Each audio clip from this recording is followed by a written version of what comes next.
connaît mieux nos élèves et plus rapidement aussi.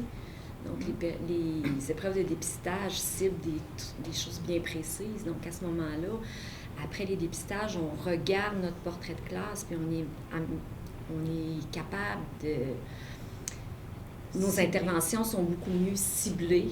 Nos interventions sont plus appropriées aussi. On peut faire des groupes de besoins puis être beaucoup plus efficaces.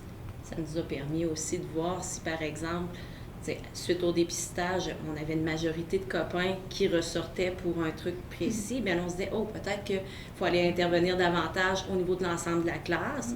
Puis ceux qui, malgré l'intervention, ça progressera pas ou ça changera pas, bien eux autres, on les greffe à notre deuxième palier. Ça fait que on est plus pointu peut-être là, dans notre sélection d'enfants là, sur qui on va intervenir davantage. Puis comment on va ajuster notre enseignement. C'est vrai qu'on est beaucoup plus précis, plus rapidement.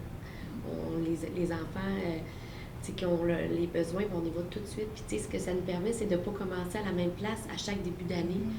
Si on suivrait notre planification de l'autre année, on prend le planificateur, on ne peut pas faire ça parce que notre groupe est totalement différent. Puis ça, il faut s'en rendre compte aussi. Fait que là, moi, au début de l'année, j'avais pas les mêmes besoins que l'année passée.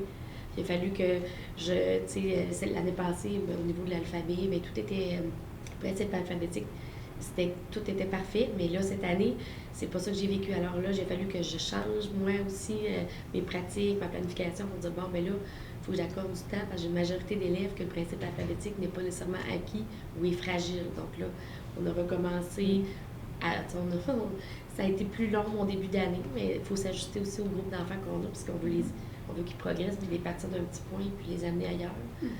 Donc, ça a permis ça aussi. Puis, est-ce que vous avez toujours les mêmes élèves au deuxième palier? Pas nécessairement. Non. Fait qu'il n'y a pas constat que vous avez fait, ça a été... Les élèves qui répondent très bien à l'intervention. C'est ça. Par exemple, un élève, moi, qui était... après le premier dépistage, on voyait beaucoup en sous-groupe au palier 2 pour les mots fréquents. Là, après le deuxième dépistage, on s'aperçoit que ça va vraiment très bien.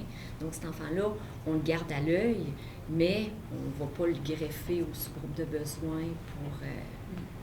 Mais on le conserve au niveau de la compréhension. Oui. Parce que là, c'est là que on constatait qu'il y avait... Il y a encore un besoin. Il y a encore de quoi, mais donc c'est pas toujours... Là, c'est pas un abonnement au deuxième tableau. À la table haricot, au deuxième palier, c'est les mêmes tout le temps. Non, ça varie. Ce qui est le fun, c'est que le besoin est clair.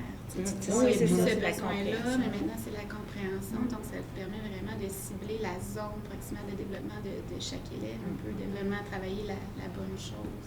Ça, c'est intéressant, je trouve. Comme on en discutait, ça évite aussi l'étiquette sur l'enfant. Toi, tu vas en orthopédagogie, parce qu'il y a comme une rotation qui se fait à la table haricot. Donc, en deuxième palier, ça peut être 2-3 amis une fois, puis l'autre ami, il n'est pas dans la voie d'assemblage, donc il n'ira pas. Donc, ça évite de mettre une étiquette sur les enfants.